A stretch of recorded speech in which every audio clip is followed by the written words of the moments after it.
Dr. Samuel Harrison's latex gloves froze mid-examination, his experienced fingers trembling as they hovered over Earl Mackenzie's neck.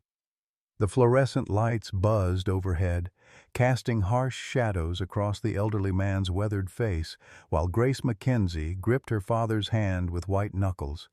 This wasn't a simple pimple. It was something that defied Harrison's 15 years of medical practice. The nurse behind him dropped her clipboard with a metallic clatter, her sharp intake of breath echoing through the sterile emergency room. Another doctor, peering over Harrison's shoulder, stepped back instinctively, muttering something under his breath about calling infectious disease. Grace's eyes darted between her father's confused expression and the doctor's pale complexion, remembering how she'd dismissed Earl's concerns just weeks ago when he first mentioned the little bump. The same stubborn pride that kept her father working in those coal mines for 40 years had nearly cost him everything. "Get Dr. Chen down here immediately," Harrison commanded, his voice barely steady, "and clear the adjacent rooms." What had been growing beneath Earl's skin for months, and how many others in Desert Springs were already infected? Leave a like and share your thoughts in the comments along with the city you're watching from now. Let's continue with the story. 3 months earlier, Earl Mackenzie had been living the quiet rhythm of retirement that defined Desert Springs' senior community. At 82, the former coal miner from West Virginia maintained the same stubborn independence that had carried him through 4 decades underground at Blackstone Mine. His calloused hands, permanently stained with coal dust embedded deep in the creases, still moved with purpose as he shuffled cards during afternoon games with fellow retirees. Those piercing blue eyes, faded but sharp, surveyed his modest 1-bedroom apartment each morning with the satisfaction of a man who'd earned his peace. The apartment walls displayed 40 years of mining service awards, alongside photographs of Martha, his beloved wife, who'd lost her battle with lung cancer 5 years prior. Earl's daily routine never varied. Black coffee at sunrise while reading obituaries, checking if I made the list, he'd joke darkly, followed by a walk through the community's desert landscaping where he'd stop to check on neighbors who'd grown too frail for independence. The afternoons belonged to poker games in the community center, where stories of underground adventures mixed with complaints about Medicare coverage and prescription costs. Earl's financial reality was stark, but familiar to most Desert Springs residents.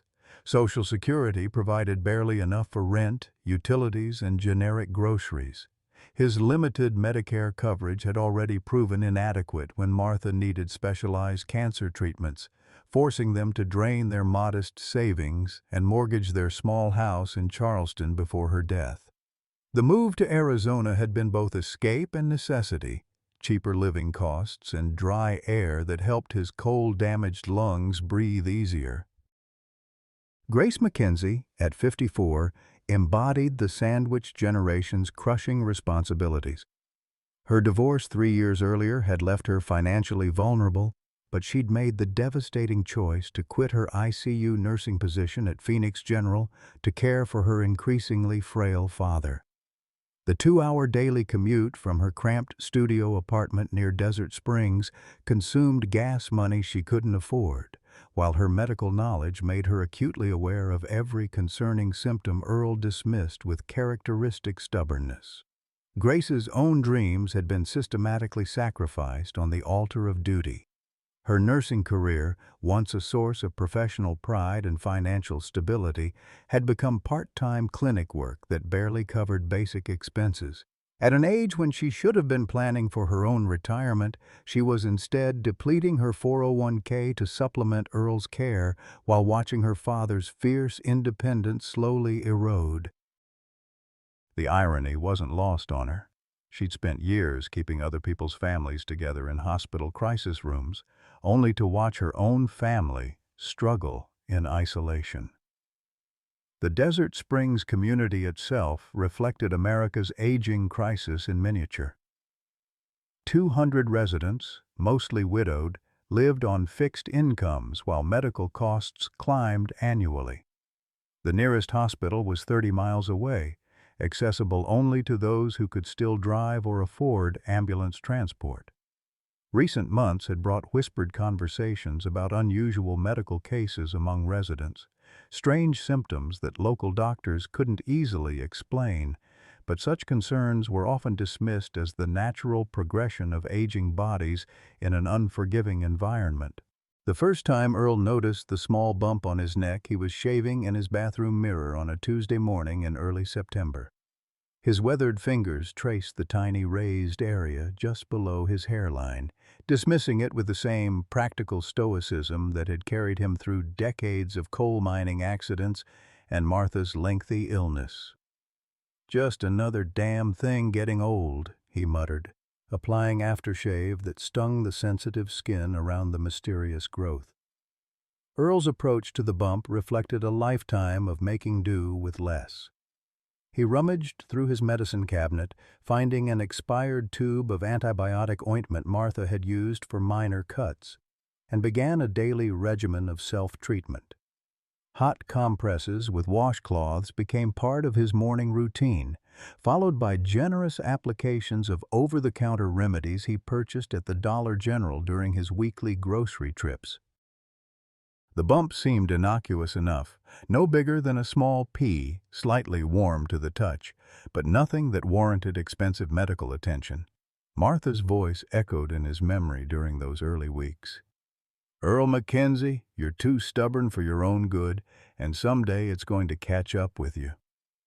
She'd said those words countless times during their 53-year marriage, usually while bandaging cuts he'd sustained in the mine or nursing him through illnesses he'd ignored until they became impossible to hide. Now, applying ointment to his neck each morning, Earl found himself having one-sided conversations with his deceased wife, defending his decision to handle things independently. The weekly card games at the community center provided Earl's primary social outlet, and he was determined not to let a minor skin irritation disrupt the routine that kept him connected to his neighbors. However, his poker buddies, retired teachers, mechanics, and fellow miners, began noticing subtle changes in his behavior. Frank Kowalski, a 78-year-old former auto mechanic, observed Earl frequently rubbing his neck during particularly tense hands. "You got a kink in your neck, Earl?" Frank would ask, but Earl deflected with jokes about sleeping wrong or sitting too long in uncomfortable community center chairs. As September progressed into October, the bump grew more persistent and problematic. Earl's sleep became increasingly disrupted as the area developed a dull, throbbing ache that intensified when he lay flat. He began sleeping in his recliner, telling concerned neighbors that his back was acting up, a believable excuse that discouraged further questioning. The morning mirror examinations revealed gradual changes that Earl rationalized as normal healing processes. The bump had grown slightly larger, perhaps the size of a marble now, and the skin around it had developed a faint reddish tinge. Grace's monthly visits posed the greatest challenge to Earl's secrecy. Her nursing background made her naturally observant of health changes, and her intimate knowledge of her father's habits meant she quickly noticed his altered behaviors. During her October visit, she found Earl moving more stiffly, touching his neck frequently, and displaying unusual irritability when she suggested routine medical checkups. "Dad, you haven't seen Dr. Peterson since last spring," she pointed out, referring to his primary care physician. Medicare covers annual wellness visits. Earl's response revealed the financial anxiety that drove much of his medical avoidance. "Gracie, you know how this works. They say it's covered, then 6 months later I get bills for tests I didn't know they were running. Blood work, x-rays, referrals to specialists, it adds up fast."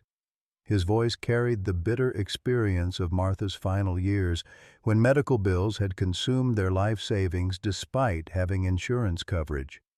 "I'm not spending our future on an old man's complaints." The generational tension between Earl's Depression-era frugality and Grace's medical knowledge created an increasingly strained dynamic. Grace recognized signs that concerned her professional instincts, her father's decreased appetite, subtle weight loss, and changes in his usual energetic demeanor. But she also understood the financial realities that shaped his decision-making. Her own precarious economic situation meant she couldn't simply offer to pay for his medical care, and Earl's pride would likely refuse such assistance anyway. By November, the bump had become impossible for Earl to ignore completely. What had started as a minor morning annoyance now interfered with his daily activities. Buttoning shirts became difficult when the collar irritated the increasingly sensitive area. His poker game performance suffered as discomfort made concentration challenging. Sleep deprivation from nighttime pain left him exhausted and short-tempered with neighbors who expressed concern about his obvious distress. The Desert Springs community, with its interconnected network of retirees who looked out for one another, began buzzing with quiet conversations about Earl's condition. Residents who'd known him for 3 years since his arrival from West Virginia noticed his absence from morning walks and decreased participation in community meals. However, the unspoken code of respecting privacy and independence, values essential to maintaining dignity in communal senior living, prevented direct confrontation about his obviously deteriorating health. Earl's stubborn determination to handle the situation independently was beginning to crumble under the weight of increasing pain and his growing awareness that home remedies were proving inadequate against whatever was growing beneath his skin. Grace's unscheduled visit to Desert Springs on a gray November afternoon would later be remembered as the moment everything changed. She had driven the 45 minutes from Phoenix with growing unease, having noticed during their last phone conversation that Earl's voice carried an unfamiliar strain, punctuated by moments when he seemed to lose focus mid-sentence. Her nursing instincts, honed by 15 years in intensive care units, had been sending warning signals that she could no longer ignore. She found Earl hunched in his recliner, wearing the same flannel shirt he'd had on during her previous visit 3 days earlier. The apartment carried an unfamiliar odor, not quite medicinal, but something organic and troubling that made Grace's professional alarm bells ring louder. Earl's face, normally ruddy from desert sun and outdoor activities, appeared pale and drawn, with dark circles under his eyes suggesting weeks of poor sleep. When he turned to greet her, Grace noticed how carefully he moved his head, as if any sudden motion might trigger intense pain. "Dad, what's really going on?" Grace asked, settling into the chair across from his recliner with the directness that came from years of dealing with patients who minimized their symptoms. "And don't tell me it's just your back again. I can see you're in pain." Earl's initial deflection came with practiced ease, launching into complaints about the community center's new policies regarding food in the game room and speculation about whether Mrs. Henderson from apartment 47 was developing dementia. But Grace's trained observation skills caught the subtle tells, how his left hand repeatedly moved toward his neck before he consciously stopped himself, the way he kept shifting position as if seeking relief from persistent discomfort, and most concerning, the slight tremor in his hands that suggested either medication side effects or systemic distress. The confrontation that followed revealed the depth of communication breakdown that had developed between father and daughter over the past 2 months. Grace's growing frustration at Earl's obvious attempts to hide his condition collided with his fierce determination to maintain independence and avoid becoming a financial burden.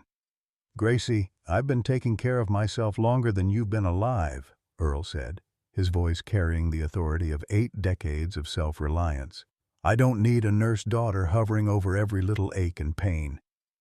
Grace's response came from a place of professional knowledge mixed with personal desperation. "Dad, I'm not hovering. I'm observing. And what I'm observing is a man who's clearly suffering from something more serious than normal aging." Her voice cracked slightly as she continued, "I can't lose you the way we lost Mom, especially not because you're too stubborn to get proper medical care." The mention of Martha shifted the emotional dynamic in the room. Earl's defensive posture softened as he recognized the genuine fear in his daughter's voice, the same fear that had haunted their family during Martha's protracted illness. However, his next words revealed the financial anxiety that had been driving his medical avoidance. "Grace, honey, you know what happened with your mother's bills. Even with Medicare, we spent everything. I won't put that burden on you." Grace's examination of her father required all her professional composure to mask her growing alarm. When Earl finally allowed her to see the bump, she found herself looking at something far more serious than she had anticipated. The growth, now roughly the size of a golf ball, protruded from the base of his neck with an angry red inflammation surrounding it. The skin felt warm to her touch, suggesting active infection, and the area showed signs of recent drainage that Earl had been attempting to manage with increasingly frequent bandage changes. "Dad, this needs immediate medical attention," Grace said, fighting to keep her voice steady while her mind raced through differential diagnoses. The size, location, and inflammatory response suggested possibilities ranging from serious bacterial infection to conditions she didn't want to contemplate. "This isn't something you can treat at home anymore." Earl's resistance to seeking emergency medical care revealed the complex calculations that governed healthcare decisions for many seniors living on fixed incomes. "It's Friday afternoon, Gracie. Emergency room visits on weekends cost double, and they'll want to run every test in the book. I've got maybe $1,200 in checking, and that has to last until the first of the month." His practical concerns reflected a harsh reality. Medical emergencies didn't respect Social Security payment schedules or Medicare coverage gaps. The argument that followed exposed years of accumulated financial stress and family role reversals that had been building since Martha's death. Grace found herself in the impossible position of using her medical knowledge to frighten her father into seeking care while simultaneously understanding the economic fears that drove his resistance.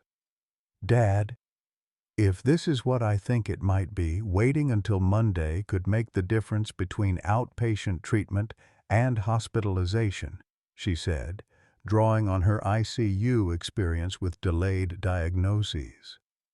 Earl's eventual capitulation came not from concern for his own welfare, but from recognition of the anguish his continued resistance was causing Grace. "All right," he said finally, his voice heavy with resignation. "But we go to the county hospital, not that fancy place in Scottsdale. And if they start talking about tests that cost thousands of dollars, we walk out." The drive to Banner Desert Medical Center took place in tense silence, with Grace navigating Friday afternoon traffic while stealing glances at her father's increasingly pale complexion in the passenger seat. Earl sat rigidly upright, his hand unconsciously protecting his neck while staring out the window at the desert landscape that had become his home. Both father and daughter understood that this car ride represented a turning point, the end of Earl's fierce independence and the beginning of a medical journey that would test their family's emotional and financial resources. As they pulled into the hospital parking lot, Grace noticed several other elderly patients being helped from cars by adult children, a visual reminder that their situation was far from unique in a healthcare system struggling to serve an aging population with complex needs and limited resources. The emergency department at Banner Desert Medical Center buzzed with the controlled chaos typical of a Friday evening, where weekend staffing shortages collided with an influx of patients who had delayed seeking care until their conditions became unbearable. Grace helped Earl navigate the maze of wheelchairs and gurneys while he clutched a clipboard of insurance verification forms that seemed designed to discourage rather than facilitate treatment. The registration process alone took 45 minutes, during which Earl's condition visibly deteriorated, his face growing increasingly ashen while the inflammatory response around his neck appeared to intensify under the harsh fluorescent lighting. Dr. Samuel Harrison's initial assessment reflected the routine efficiency of an emergency physician who had examined thousands of elderly patients with various ailments over his 15-year career. Earl's medical history revealed the expected complications of a retired coal miner. Chronic obstructive pulmonary disease from decades of dust exposure, mild arthritis in his hands and knees, and the lingering cardiovascular effects of a lifetime of physical labor. However, Harrison's casual demeanor shifted dramatically when he began examining the growth on Earl's neck, his experienced fingers detecting textures and temperatures that suggested something far more complex than a routine bacterial infection. The transformation in Dr. Harrison's professional composure was subtle but unmistakable to Grace's trained eye. His initial confident examination gave way to increasingly focused attention, with repeated palpation of the affected area and careful observation of the surrounding tissue. When Harrison excused himself to consult with a colleague, Grace recognized the diplomatic language physicians used when confronted with conditions outside their immediate expertise. The 30-minute wait that followed felt interminable, punctuated by Earl's increasing discomfort and Grace's growing certainty that their family was about to face a medical crisis that would test every resource they possessed. Dr. Margaret Chen's arrival brought an immediate escalation in the medical team's urgency and sophistication. As the hospital's chief of infectious diseases, Chen commanded respect from nursing staff and residents alike, her presence signaling that Earl's condition had been elevated from routine emergency department case to something requiring specialized intervention. Chen's examination was thorough and methodical, involving not only careful assessment of the growth itself, but detailed questioning about Earl's environmental exposures, travel history, and occupational background that revealed connections Grace hadn't previously considered. The revelation of Earl's extensive coal mining history at Blackstone Mine in West Virginia triggered a series of rapid consultations between Chen and hospital specialists.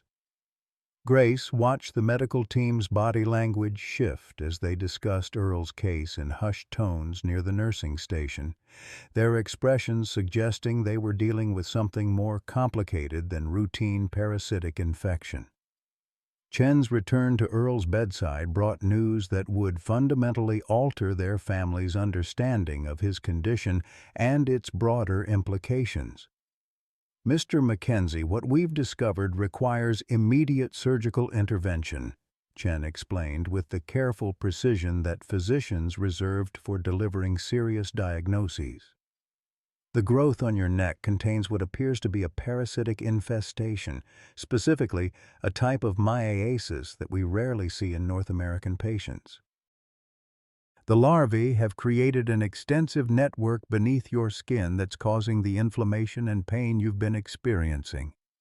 Earl's reaction combined disbelief with disgust as he struggled to comprehend that living organisms had been growing inside his body for months. "You're telling me I've got bugs living in my neck?" he asked, his voice cracking with a mixture of horror and embarrassment. The practical concerns followed immediately. How much is this going to cost? What does Medicare cover for something like this? Grace's professional knowledge allowed her to understand the severity of Earl's condition more quickly than her father, but it also made her acutely aware of the complex treatment protocols and potential complications that lay ahead. Her questions focused on medical logistics, the type of surgical procedure required, the risk factors associated with anesthesia for an elderly patient with compromised lung function, and the rehabilitation timeline that would determine Earl's future independence. The insurance verification process revealed the bureaucratic nightmare that awaited many elderly patients seeking specialized medical care. Earl's Medicare coverage included basic surgical procedures, but the experimental aspects of treating his particular type of parasitic infestation fell into gray areas that required prior authorization from multiple agencies. The hospital's financial counselor presented options ranging from immediate out-of-pocket payment to payment plans that would consume Earl's Social Security benefits for years to come. Dr.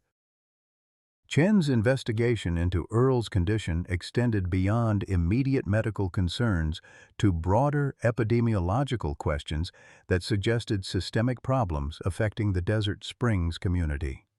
Her questioning revealed that Earl was the third patient from the retirement community to present with unusual parasitic infections in the past 6 months, a pattern that triggered mandatory reporting to the Arizona Department of Health Services and requests for environmental assessment of the facility. The medical team's research into Earl's coal mining background uncovered disturbing connections between his occupational history and current condition. Blackstone Mine's closure in 2003 had been preceded by environmental violations and worker health complaints that suggested long-term exposure to contaminants that might have compromised immune systems decades later. Chen's consultation with occupational medicine specialists revealed that former Blackstone workers showed elevated rates of various health problems, including unusual susceptibility to parasitic infections. Grace's parallel investigation using her nursing contacts and medical databases revealed a troubling pattern of similar cases across the southwestern United States, particularly among elderly patients with histories of mining, agriculture, or other occupations involving environmental exposure. The medical literature suggested that climate change and environmental degradation were creating conditions favorable to parasitic species previously contained in specific geographic regions, making Earl's case part of a broader public health concern. The community response to news of Earl's hospitalization reflected the tight-knit nature of Desert Springs, where residents had formed surrogate family relationships to compensate for geographic distance from biological relatives. Frank Kowalski organized a rotation of visitors to keep Earl company during his hospital stay, while other neighbors began sharing their own concerns about unusual health symptoms they had been experiencing. The collective sharing of information revealed a pattern of symptoms that extended beyond Earl's individual case. Hospital social services became involved as the financial implications of Earl's treatment became clear. The estimated cost of surgical intervention, specialized medications, and follow-up care exceeded $20,000, an amount that would financially devastate Earl and potentially burden Grace with debt that could destroy her own economic stability. The social worker's assessment revealed that Earl's situation was representative of a growing crisis among elderly Americans whose Medicare coverage proved inadequate for complex medical conditions. Dr. Chen's broader investigation uncovered environmental factors that connected Earl's condition to systemic problems affecting the entire Desert Springs community. Soil and water testing revealed contamination levels that exceeded safe standards, suggesting that the retirement community had been built on land with industrial pollution history that had never been properly remediated. The discovery that several corporations, including Blackstone Coal Company, had environmental liability for the contamination created potential legal avenues for addressing both Earl's medical costs and the broader community health crisis. The emergence of media interest in Earl's case transformed a personal medical crisis into a public health story that attracted attention from environmental activists, legal advocates, and political figures concerned about elderly health care accessibility. Grace found herself serving as spokesperson for her father while navigating the complex intersection of medical care, environmental justice, and corporate accountability that Earl's condition had revealed. As Earl's surgical date approached, the family faced decisions that would determine not only his individual health outcomes, but also his role in a broader fight for environmental justice and healthcare reform that had implications extending far beyond their personal situation. The weight of these responsibilities pressed heavily on both father and daughter as they prepared for a medical procedure that had become the focal point of much larger social and political concerns. The morning of Earl's surgery arrived with the artificial brightness of hospital fluorescence replacing natural dawn, casting harsh shadows across his preoperative room where Grace had maintained a sleepless vigil throughout the night. Earl's condition had deteriorated significantly over the past 72 hours, with secondary bacterial infections complicating the parasitic infestation and creating systemic inflammation that made the surgical procedure increasingly risky for a man whose cold-damaged lungs already struggled with basic respiratory function. Dr. Chen's pre-surgical consultation revealed the full scope of the medical challenge they faced. The parasitic larvae had created an extensive network of tunnels beneath Earl's skin, requiring careful extraction to prevent life-threatening complications. The anesthesia risks alone presented a formidable obstacle for Earl's compromised system. Dr. Patricia Morales, the anesthesiologist assigned to his case, explained that his decades of coal dust exposure had created pulmonary scarring that made him vulnerable to respiratory failure under general anesthesia. The surgical team would need to balance adequate sedation for the complex procedure against the risk of respiratory collapse that could prove fatal. Earl listened to these explanations with the stoic acceptance that had carried him through 4 decades of underground mining dangers, but Grace could see the fear flickering behind his determined facade. The revelation of Grace's own medical crisis emerged during what should have been routine pre-surgical blood work for potential transfusion compatibility. Dr.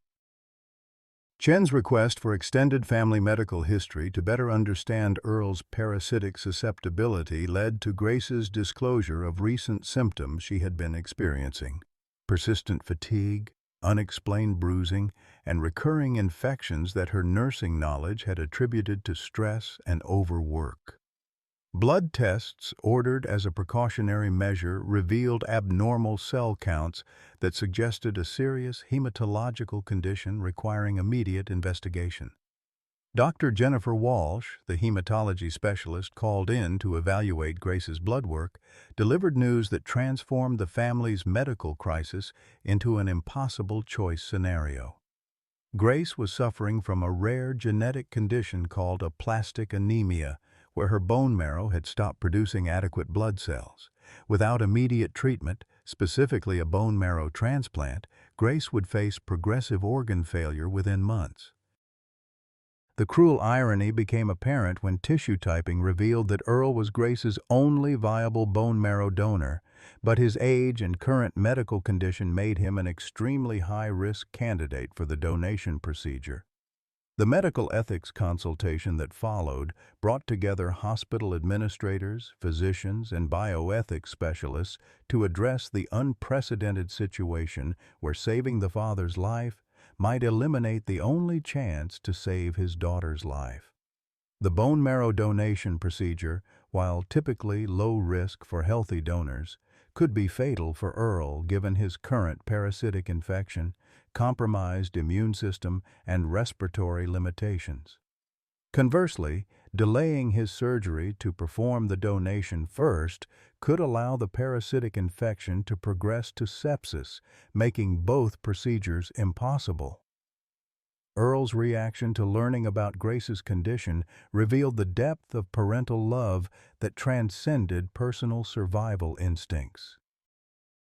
"Take what you need from me," he told Dr. Walsh without hesitation, his voice carrying the same decisive tone he had used when making split-second safety decisions in coal mine emergencies. "My daughter gave up everything to take care of me. I won't let her die because I'm too sick to help her."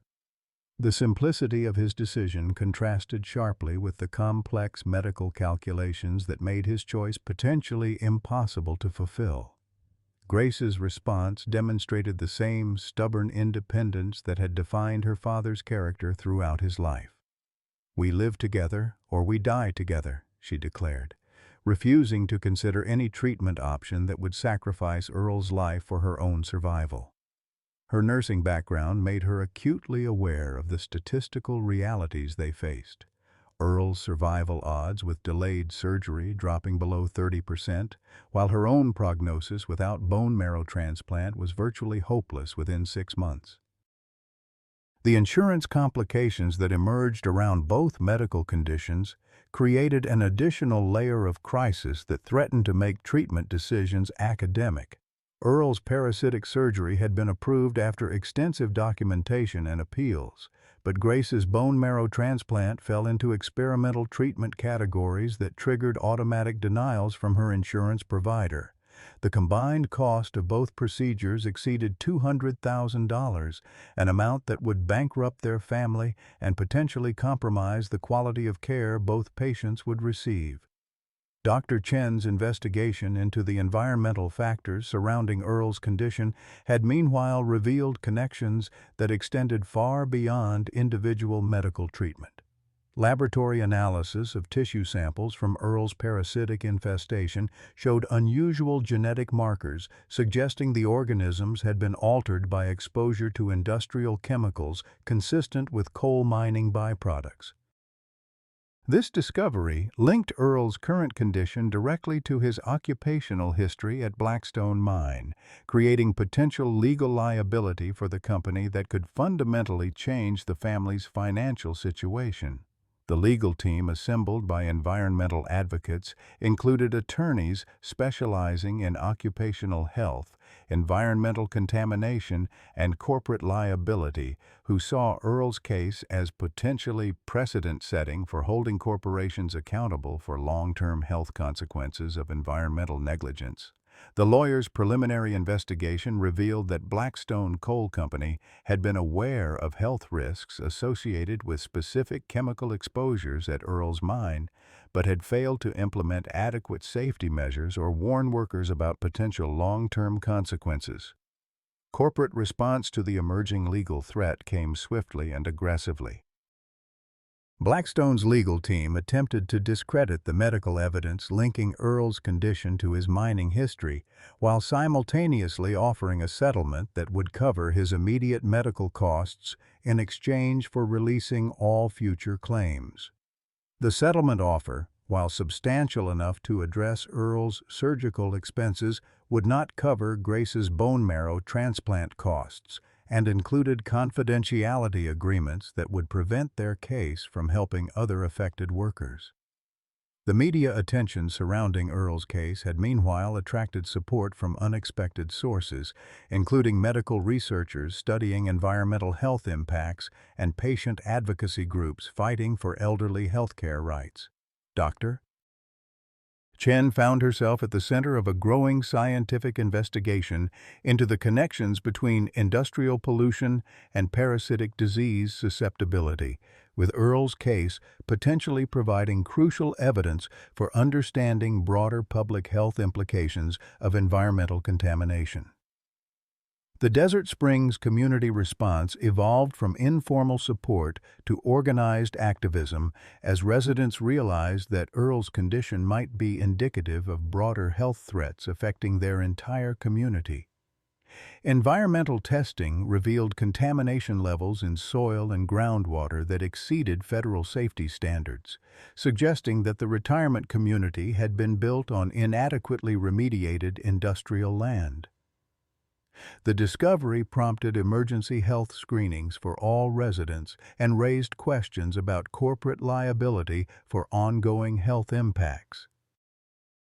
As the surgical date approached, Earl and Grace faced the terrible arithmetic of medical crisis, choosing between procedures that might save one life while sacrificing another, navigating corporate legal pressures that sought to minimize accountability for environmental damage, and confronting insurance systems that seemed designed to deny care to those who needed it most.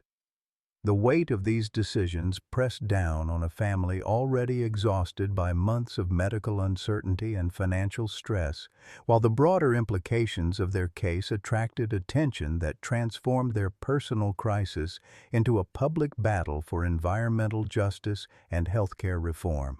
The surgical complications began 43 minutes into what should have been a routine parasitic extraction procedure. Dr. Chen's initial incision revealed that Earl's condition was far more extensive than imaging had indicated, with parasitic larvae having created a complex network of tunnels throughout the soft tissue of his neck and upper shoulder. The infestation had triggered severe inflammatory responses that had weakened blood vessel walls, leading to unexpected bleeding that quickly escalated beyond the surgical team's ability to control through standard techniques. Earl's blood pressure dropped precipitously as the anesthesia team struggled to maintain his vital signs, while Chen worked desperately to locate and seal the source of hemorrhaging. Dr. Morales's warnings about Earl's compromised respiratory system proved prophetic as his cold-damaged lungs began failing under the stress of prolonged anesthesia and blood loss. The ventilator readings showed decreasing oxygen saturation despite maximum support settings, while cardiac monitors revealed irregular rhythms, suggesting his heart was struggling to cope with the combination of surgical trauma and underlying health conditions. The surgical team faced the terrible decision of whether to continue the extraction procedure, knowing that incomplete removal could lead to sepsis, or to abort the surgery and accept that Earl might not survive another attempt. Grace's vigil in the surgical waiting room was interrupted by the devastating news that her own condition had deteriorated rapidly over the past week. Dr. Walsh's emergency consultation revealed that Grace's blood counts had dropped to critically low levels, indicating that her bone marrow failure was progressing faster than initially predicted. Without immediate intervention, she faced organ failure within days rather than the months originally estimated. The cruel timing meant that even if Earl survived his surgery, he would be too weak to serve as a bone marrow donor for several weeks, making Grace's survival increasingly unlikely. The hospital's financial department delivered additional crushing news during the family's darkest hour. Earl's surgical complications had triggered multiple emergency procedures that exceeded his insurance coverage limits, while Grace's rapidly deteriorating condition required immediate admission to the intensive care unit for supportive care that would consume thousands of dollars daily. The combined medical costs were approaching $300,000, an astronomical sum that would bankrupt the family even with the partial settlement offer from Blackstone Coal Company. Legal pressures mounted as corporate attorneys intensified their efforts to contain the liability implications of Earl's case. Blackstone's legal team filed motions to seal medical records and limit media access to information about the environmental contamination investigation, while simultaneously pressuring the family to accept the settlement offer before Earl's condition rendered him unable to provide testimony about his occupational exposures. The lawyers made it clear that the settlement offer would be withdrawn if the family continued to cooperate with environmental investigators seeking to establish corporate liability for the contamination. The Desert Springs community's response to the crisis revealed both the strength and limitations of social support networks among elderly residents living on fixed incomes. While neighbors organized fundraising efforts including bake sales, car washes, and community dinners, their collective resources could barely make a dent in the mounting medical expenses. The retirement community's modest means reflected the broader economic reality facing America's aging population, where even well-intentioned mutual support proved inadequate against the crushing costs of serious medical conditions. Grace's emotional breakdown came during a moment of terrible clarity when she realized that her father's sacrifice might be meaningless if she died before he recovered enough to help her. Sitting beside Earl's unconscious form in the intensive care unit connected to multiple machines that were keeping him alive, she understood that their family was trapped in a medical and financial nightmare with no clear path to survival for either of them. The weight of watching her father suffer while knowing she was dying herself created a psychological burden that threatened to overwhelm her remaining strength. Earl's brief moment of consciousness during the crisis revealed the depth of his paternal desperation. Unable to speak due to the ventilator, he communicated through hand squeezes and eye movements to convey his determination to undergo the bone marrow donation procedure regardless of his own survival odds. His insistence on prioritizing Grace's life over his own reflected the same protective instincts that had driven his decision-making throughout her childhood, even as his weakened condition made the donation procedure increasingly likely to prove fatal. The insurance company's final denial of coverage for Grace's experimental treatment options arrived with bureaucratic coldness that contrasted sharply with the human tragedy unfolding in the hospital. The rejection letter cited policy exclusions for investigational procedures and pre-existing conditions, effectively condemning Grace to death through administrative indifference. The timing of the denial, coming as Earl fought for his life in intensive care, seemed calculated to pressure the family into accepting corporate settlement terms that would protect Blackstone from broader liability while providing inadequate resources for Grace's survival. As both father and daughter faced deteriorating medical conditions with limited treatment options and overwhelming financial pressures, their situation embodied the systematic failures of America's healthcare system when confronted with complex medical conditions affecting vulnerable populations. The convergence of corporate environmental negligence, insurance company profit motives, and inadequate social safety nets had created a perfect storm of circumstances that threatened to destroy a family whose only crime had been trusting that hard work and self-reliance would provide security in their later years. Dr. Chen's breakthrough discovery emerged from an unexpected source during the darkest hours of Earl's recovery.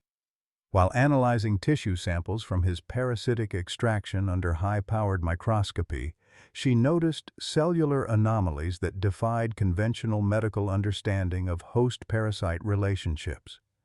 The parasitic organisms had not simply infested Earl's tissue, they had formed a complex symbiotic relationship that was actually producing antibodies against the very genetic condition that was killing Grace.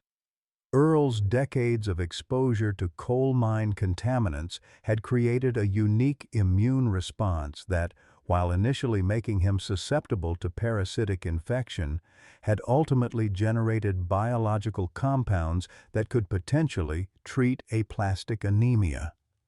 The scientific implications of Chen's discovery extended far beyond Earl's individual case.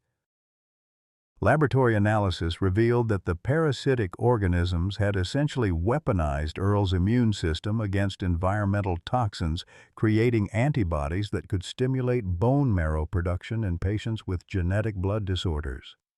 The irony was devastating and beautiful simultaneously. Earl's occupational exposure to the very chemicals that Blackstone coal had negligently released into the environment had created his body's ability to save his daughter's life.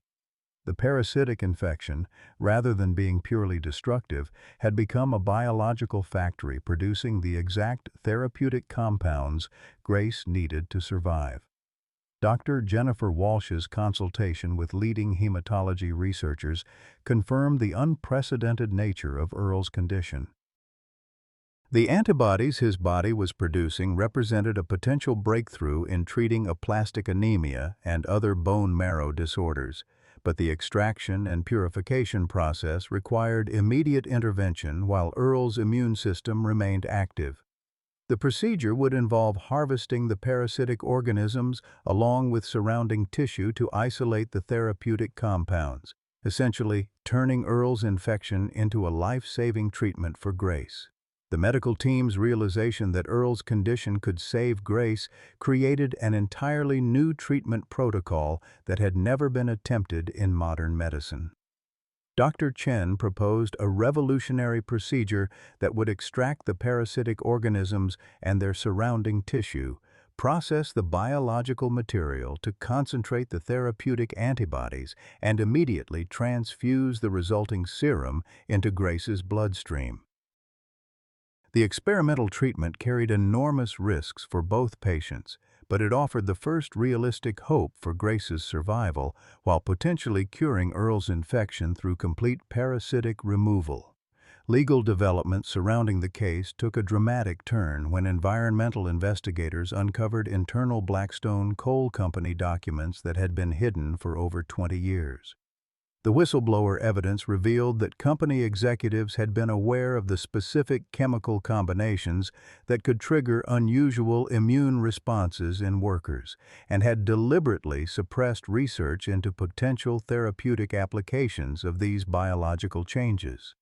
The corporate cover-up extended to bribing government inspectors and falsifying environmental impact reports to conceal the true extent of contamination at multiple mining sites.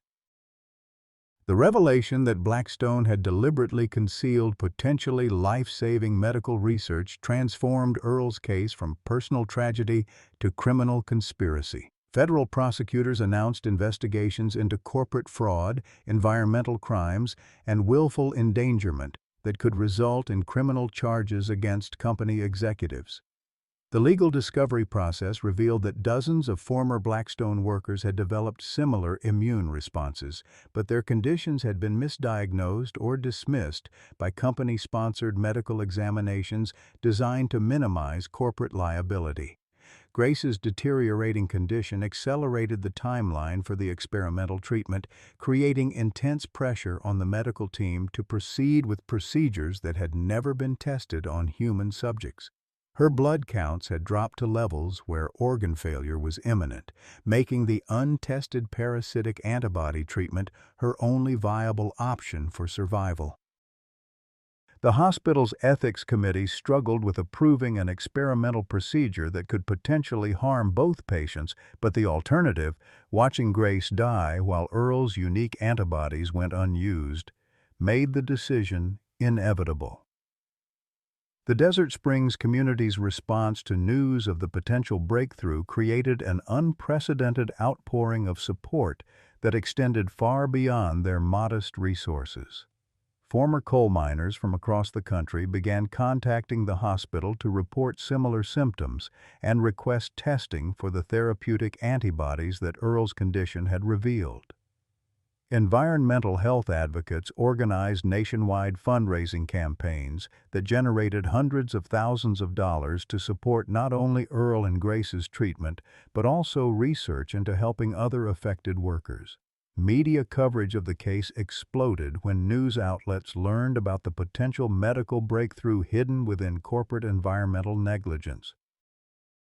Earl's story became a symbol of corporate greed versus human resilience, with news anchors describing how decades of deliberately concealed environmental damage had paradoxically created a potential cure for rare genetic diseases. The narrative resonated with audiences who saw parallels to their own struggles with healthcare costs and corporate accountability. Dr. Chen's research team now expanded to include specialists from major medical centers across the country, worked around the clock to develop protocols for the experimental treatment. The complexity of isolating therapeutic compounds from parasitic tissue while maintaining their biological activity required innovative techniques that pushed the boundaries of current medical technology. Every hour of delay increased the risk that Grace's condition would deteriorate beyond the point where even the experimental treatment could save her life.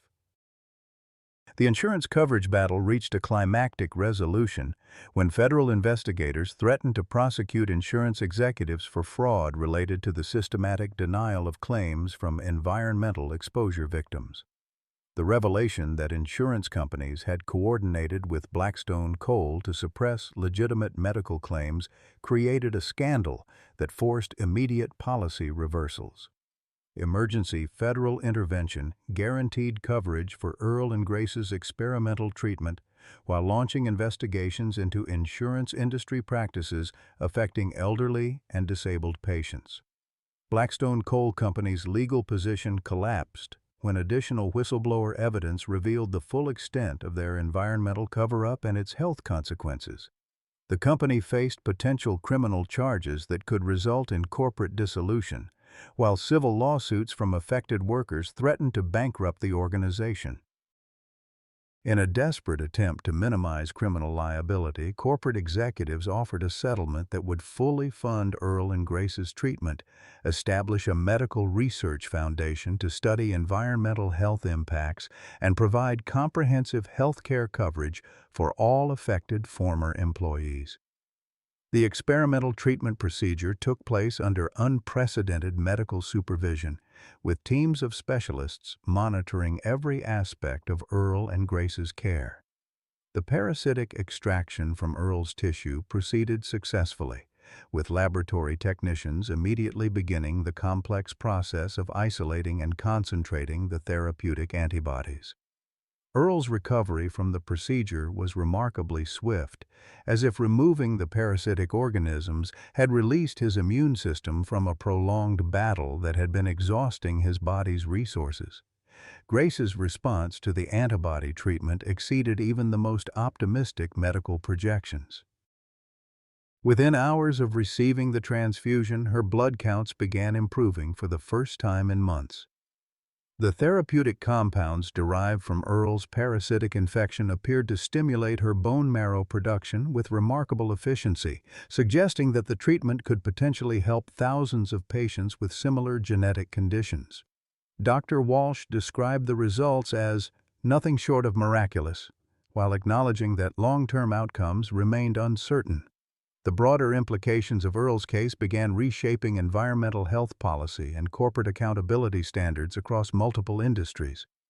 Congressional hearings into Blackstone's cover-up revealed similar patterns of environmental negligence and health impact suppression at companies throughout the extractive industries. Federal legislation was introduced to strengthen environmental health monitoring, increase corporate criminal liability for health-related cover-ups, and guarantee health care coverage for workers affected by occupational environmental exposure.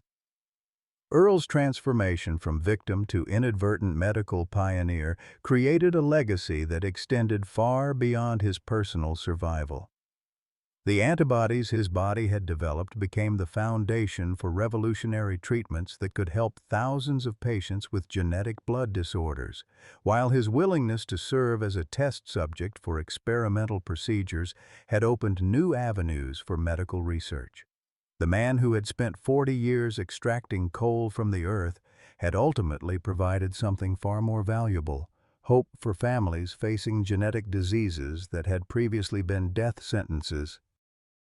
As Earl and Grace's conditions stabilized and their treatment success became apparent, their story evolved from tragedy to triumph, demonstrating how individual courage and medical innovation could overcome even the most overwhelming combinations of corporate negligence, insurance industry greed, and healthcare system failures. Their survival had become a beacon of hope for other families facing similar battles against forces that seemed too powerful to defeat. 6 months later, Earl Mackenzie stood in the sunshine outside the newly constructed Desert Springs Environmental Health Research Center, his weathered hands steady as he cut the ribbon dedicating the facility that bore his name. The transformation in his physical appearance was remarkable. The persistent pain that had defined his final months as a coal miner had vanished, replaced by the energetic demeanor of a man who had discovered purpose beyond his own survival. Grace stood beside him, her color restored and her smile radiant, as she prepared to begin her new role as the center's Director of Community Health Outreach, a position that would allow her to use both her nursing expertise and lived experience to help other families navigate similar medical crises. The legal resolution of their case against Blackstone Coal Company had exceeded even their attorney's most optimistic projections. The corporate settlement, finalized after criminal convictions of 3 company executives for environmental fraud and conspiracy, provided not only complete medical coverage for Earl and Grace, but also established a $50 million fund to support research into environmental health impacts and treatment for affected workers nationwide. The precedent set by their case had triggered similar lawsuits across the country, forcing extractive industries to acknowledge decades of environmental health damage and begin meaningful remediation efforts. Earl's role as a medical pioneer continued to evolve as researchers studying his unique antibodies made breakthrough discoveries that revolutionized treatment for genetic blood disorders. The therapeutic compounds derived from his parasitic infection had been successfully synthesized in laboratory settings, making the treatment available to patients worldwide without requiring similar environmental exposure. Dr. Chen's research team had identified over 200 patients who could benefit from the Earl Mackenzie protocol, as the treatment had been officially named, with clinical trials showing remarkable success rates in reversing previously fatal genetic conditions. Grace's personal transformation reflected the broader healing that had taken place within their family relationship. Her decision to specialize in environmental health nursing had given her career new meaning while allowing her to remain close to her father during his continued recovery. The financial security provided by the legal settlement had eliminated the crushing stress that had defined their family dynamics for years, replacing survival-focused anxiety with the luxury of planning for a future that extended beyond immediate medical needs. The Desert Springs community had undergone its own remarkable transformation following the environmental investigation triggered by Earl's case. Comprehensive soil and water remediation had eliminated contamination sources that had been affecting residents for years, while new health monitoring programs provided early detection and treatment for environmental exposure-related conditions. The retirement community had evolved from an isolated enclave of struggling seniors into a nationally recognized model for environmental health advocacy and community-based care for aging populations. Dr. Chen's research had attracted international attention from medical institutions studying the intersection of environmental exposure and immune system adaptation. The Earl Mackenzie Environmental Health Institute, established with settlement funds and federal research grants, had become a leading center for investigating how industrial pollution affects human biology and developing therapeutic interventions for environmental health impacts. Earl's willingness to participate in ongoing research studies had contributed to understanding that could help millions of workers affected by similar exposures worldwide. The insurance industry reforms triggered by their case had created systemic changes in healthcare coverage for elderly and disabled Americans. Federal legislation inspired by the Mackenzie case had established patient advocacy requirements, appeals process reforms, and criminal penalties for insurance fraud that made it significantly more difficult for companies to deny legitimate claims. Grace's testimony before congressional committees had helped shape policies that strengthened healthcare protections for vulnerable populations while increasing corporate accountability for environmental health impacts. Earl's new role as a community health advocate had given him purpose that transcended his personal recovery. His speeches at environmental health conferences drew standing ovations from audiences who saw him as proof that individual courage could overcome corporate power and bureaucratic indifference. His simple message, "Sometimes the worst thing that happens to you becomes the best thing you ever did for others," resonated with families facing similar battles against forces that seemed insurmountable. The broader social impact of their story continued to ripple outward through policy changes, legal precedents, and cultural shifts in how society addressed environmental justice issues. Earl's case had become a touchstone for environmental health advocates, demonstrating that corporate environmental negligence could be successfully challenged through combination of legal action, scientific research, and community organizing. The precedent established by their victory had encouraged other affected communities to pursue similar legal strategies against polluting industries. Grace's romantic relationship with Dr. Marcus Webb, an environmental health researcher who had joined Chen's team to study Earl's case, represented the personal happiness that had emerged from their family's medical crisis. Their engagement, announced at the research center's dedication ceremony, symbolized hope and renewal that extended beyond medical recovery to encompass the possibility of building new families and continuing legacies of service to others facing similar challenges. The financial stability provided by the legal settlement had allowed Earl to establish the Martha McKenzie Memorial Scholarship Fund, honoring his deceased wife's memory by supporting nursing students who specialized in environmental health. The scholarship program had already assisted dozens of students from coal mining communities who wanted to return home as healthcare providers, equipped to address occupational and environmental health challenges affecting their neighbors. Earl's relationship with his Desert Springs neighbors had evolved from recipient of community support to community leader and advocate. His weekly coffee meetings with fellow retirees had become informal environmental health education sessions where he shared information about recognizing exposure-related symptoms and accessing available treatments.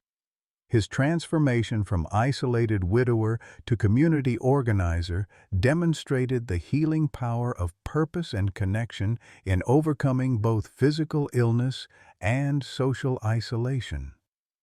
The research protocols developed from Earl's case had been adopted by medical institutions worldwide, creating treatment options for patients who had previously faced certain death from genetic blood disorders. The international medical community's recognition of the Earl McKenzie Protocol had generated invitations for Earl and Grace to share their story at conferences across the globe, spreading awareness about environmental health issues while inspiring other families facing similar medical crises. Dr. Chen's continued research into environmental health impacts had identified dozens of other communities affected by similar industrial contamination, creating opportunities to help thousands of workers and residents who had been suffering from undiagnosed environmental exposure effects. The medical techniques developed through Earl's treatment had become standard protocols for addressing parasitic infections with therapeutic potential, revolutionizing how physicians approach certain types of environmental health cases.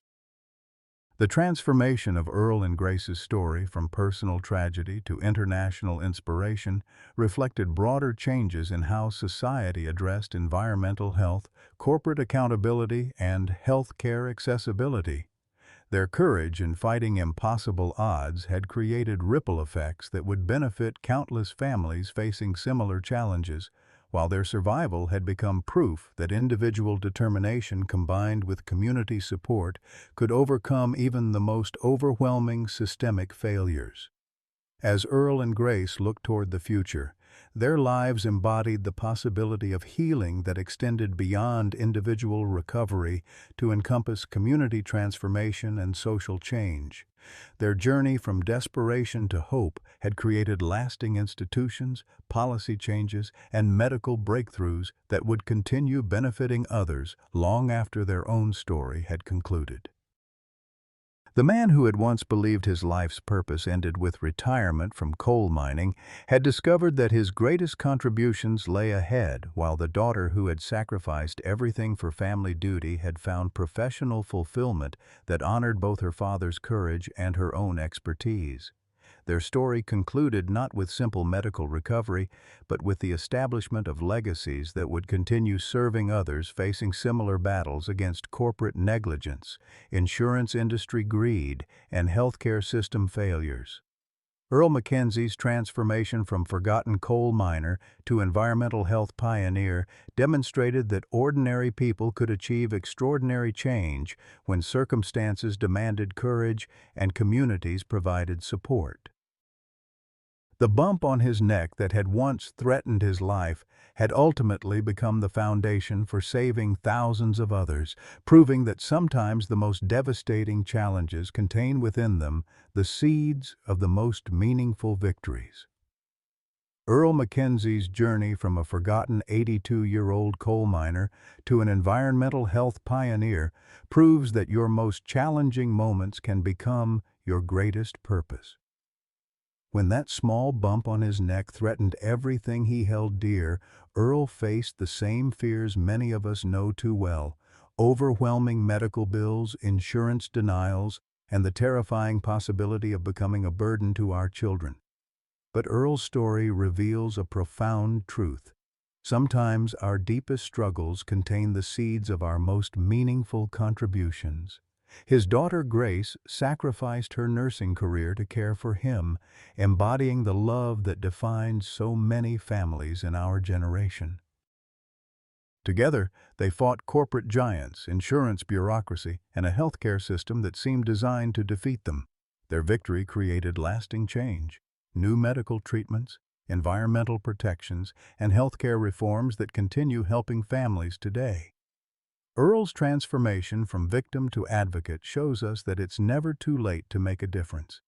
His legacy reminds us that the wisdom earned through decades of hard work, the resilience built through life's challenges, and the love that binds our families together can move mountains when we refuse to give up. Questions for you. What health challenge have you or a loved one faced that felt overwhelming at first? How has your life experience prepared you to help others facing similar struggles? Share your story in the comments below. Your journey might inspire someone who needs hope today.